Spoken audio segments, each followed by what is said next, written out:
The Daily Raz Show with Jack Wilson.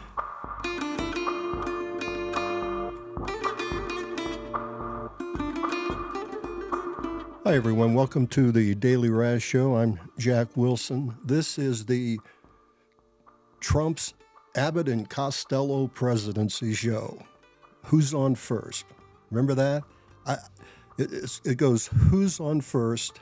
No. Who's on second? Well, who's on first? I don't know. That's not a perfect quotation from the script, but you get the idea. You get the idea from it. I mean, nobody knows from day to day who or what or where with Trump and his people. They have no idea what's going on. It changes. It changes every day. It's just a guessing game every day with what's going on with him. So, but anyway, the current news. I wasn't surprised, but my wife told me last night that Scott Pelley had been fired at CBS. And I kind of saw that coming because of the blow up he had with this character that Barry Weiss hired, and that David Ellison basically pushed on her. I don't think he pushed her. I think that, it was her choice. But anyway, Barry Weiss and David Ellison, they're continuing their makeover at CBS, conforming to the Trump demands and his desires to avoid, I guess, litigation. They keep trying to. Everybody tries to avoid litigation with Trump. It's very costly, very costly. He has the deepest well for costs, and I covered that in yesterday's a podcast that I did yesterday. If you're interested in that, you can go see about, all of his strategies on grifting. And that's part of it. But I won't go back on that. So CBS is now owned and run by Trump supporters. And they're taking their programming down the path to meet what they want in the Fox audience. They want to get some of that 40% of Fox audience. But Barry Weiss is convinced that she can chip into the Fox audience, not realizing that audience is just full of mind-washed Looney Tune onlookers. And I don't know why they want them, but they want to go into that. So they're acceding to some of these things that Trump wants. But the firing of Scott Pelley was just the first salvo of destroying an American institution of factual information. 60 Minutes has been around for decades. And they always did great research on what they were doing investigative reporting on. But anyway, 60 Minutes is dead, Jim. It's just not going to be the same if it's even around. I don't even know if I'm clear on whether they even want to keep it around. But, also to be clear, these greedy, miserable people at CBS, on top of that, left Scott Pelley with no severance or other benefits after 20 fucking years. They just basically kicked him to the curb. So that kind of tells you something about 60 Minutes. Fuck CBS. I have stopped watching anything they do, and I actually used to enjoy watching Vlad Duthier's, I think that's how you pronounce his last name, Vladimir Duthier, in the mornings. I really liked him, and he's got a lot of awards, journalistic awards. And then they screwed that program up. I'm not going to go into all the details on what they did, but it's not even enjoyable watching in the morning. I used to turn CBS. I used to stream CBS, and I would watch Vlad, and then I would move over and watch CBS LA in the morning to get information on what was going on in LA. And I go back to Vlad. But anyway, I don't even do that anymore. So I'm kind of off of that. But anyway, moving on. The Trump war is basically turning into a fucking mess, just as we expected. By any normal thinking halfwit. What started out as we're going to bomb them back to the Stone Age is now where nobody knows. Nobody knows where they're at with it. It changes on a daily basis. He's up, he's down. There goes what I was talking originally about who's on first, no who's on second. It would be funny if it wasn't costing money and lives. But the best case scenario in this thing is that the energy supplies for the world will not really start moving in a positive direction until the end of the year. That's the best case. That's what most of these economists and market watchers are saying. To undo what's going on in the Strait and all of the tankers that are just at a standstill. And I didn't know this. I think I mentioned this once in a broadcast. I think it takes like a month from a tanker in the Strait to come out of there and get to the port of LA. I think it takes a month. That's almost crazy. So think about that worldwide. But anyway, these are things from experts who study these markets every hour of every day. I mean, that's their job. But Trump and his freaking negotiators, these naive, sycophant negotiators, have just fucked up the whole process. I mean, their bluster, bragging, and inexperience have left the U.S. And the world in a dangerous place. As I said before, we're not going to see prices go anywhere near south until the end of the year, if we're lucky.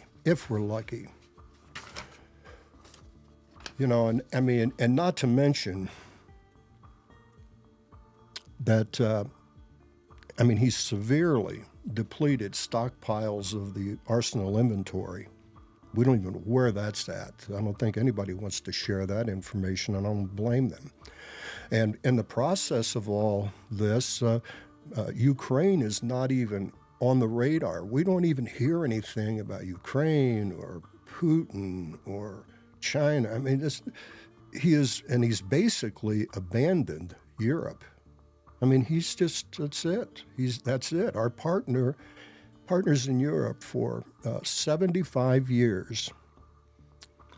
But again, look, this is another Trump symptom of, as I said in my last show, everything he starts, he quits.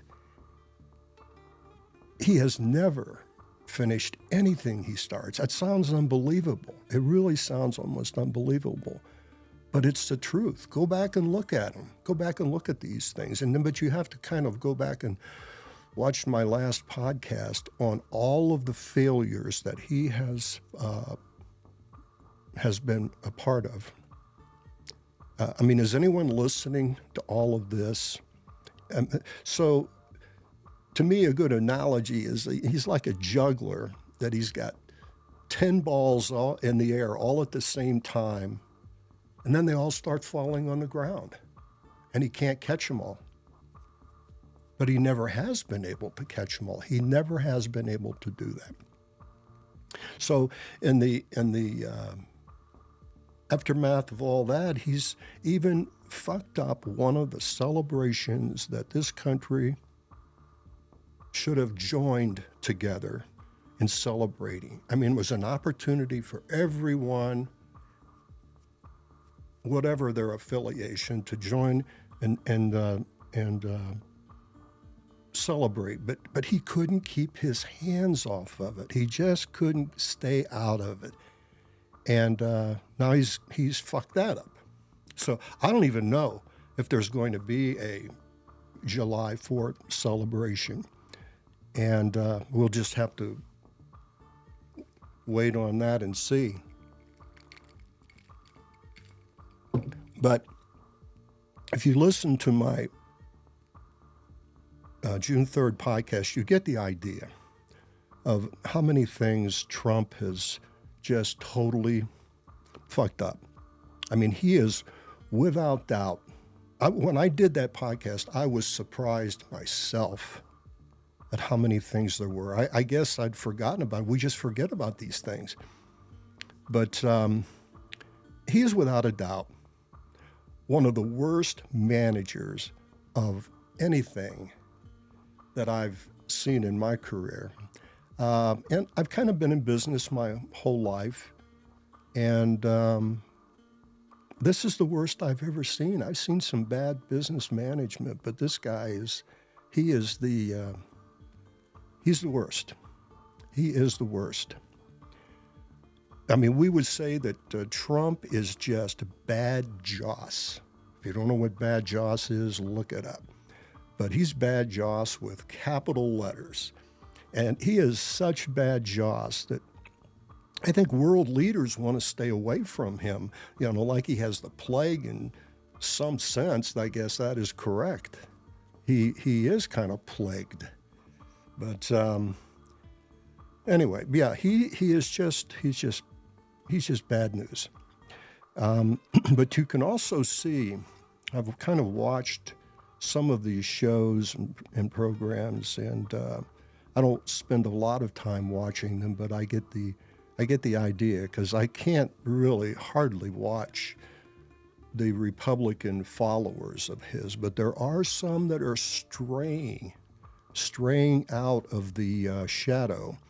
And you can see them trying in some ways to distance themselves from some of his more outrageous remarks, but they're still being careful not to anger his mullet cut MAGA cap wearing base. And some of them are even going so far as to suggest that they want to move the Republican Party back more to the center. Now, that's going to be a challenge if they can accomplish it. I think it would be great. I've said, everyone should know this from me by now. I really believe in a two-party system. We need Republicans, we need Democrats, but we can't have extremes on either side.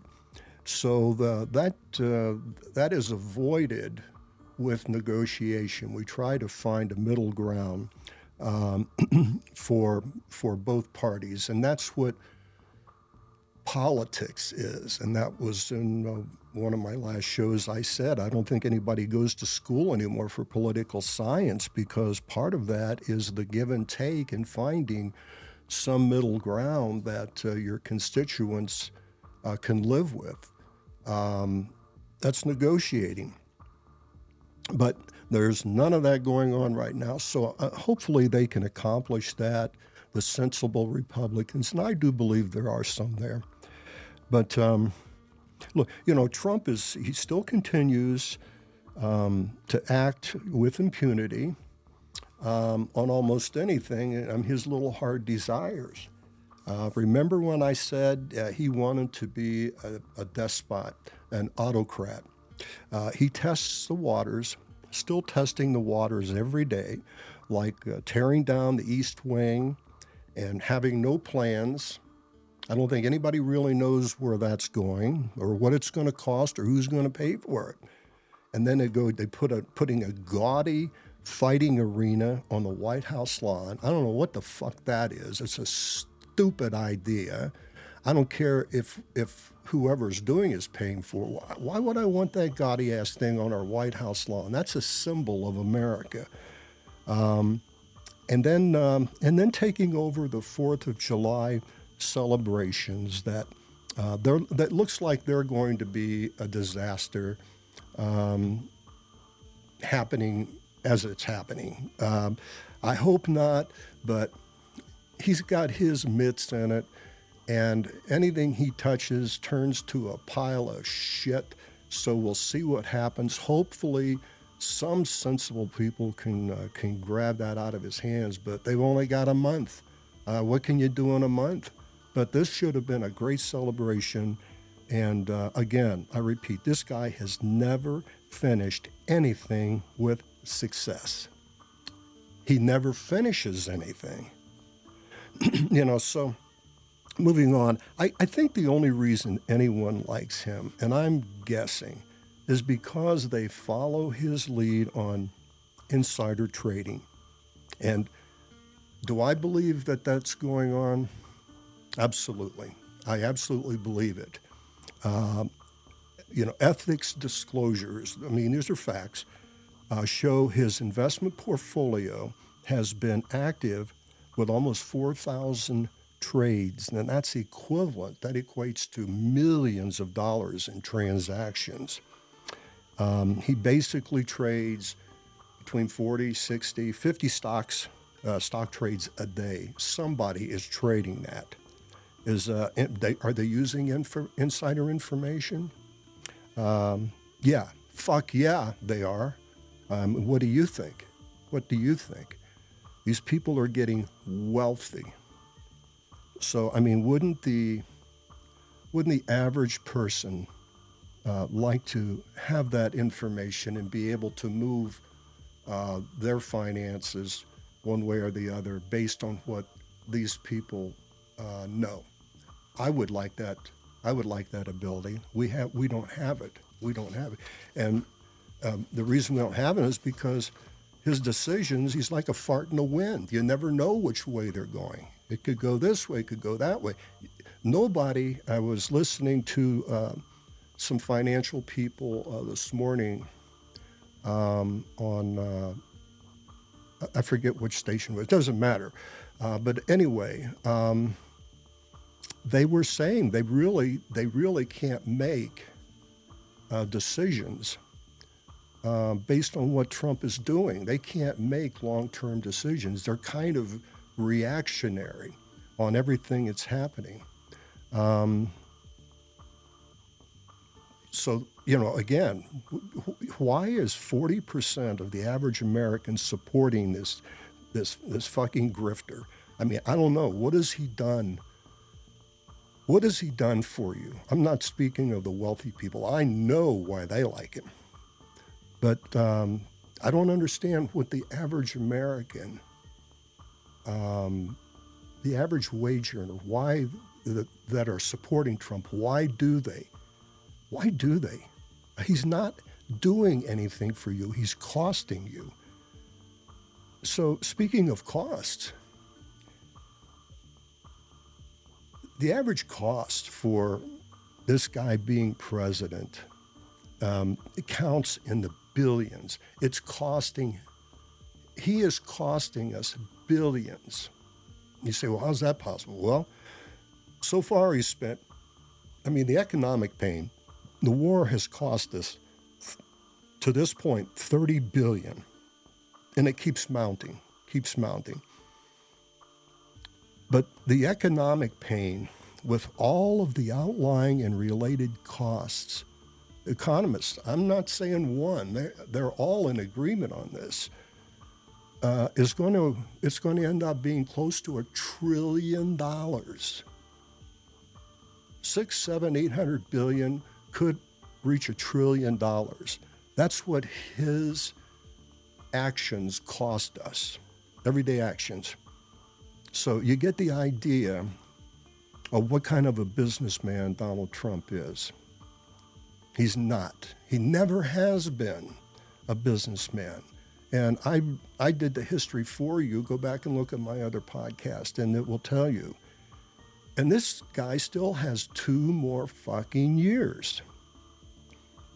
But speaking of cost,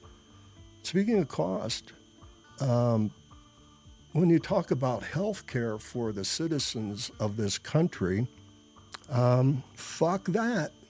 They're not interested in talking about health care, but they're interested in spending billions on wars and these enterprises that they're running around the world, telling the rest of the world what we want them to do, but is costing us billions of dollars. So anyway, that's all good news. I promise that someday I'm going to do podcasts with good news on it, and it will happen. But right now we're coming up on a holiday, and we'll see what this miserable idiot does next for the holiday. But I'll leave you with this thought. Can anybody say Article 25? Does anyone still remember that Article 25? Wait a minute. Wait, hold the phone. That would mean J.D. Vance. Never mind. So forget that. So we're going to have this guy for another couple of years.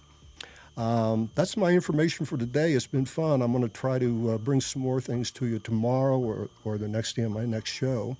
And we'll follow up with some positive things. I'm really trying to find some positive things. It's just kind of hard. This thing with Scott Pelley really, really pissed me off. And it should make everyone angry, and tell CBS to go fuck off. Get rid of these people.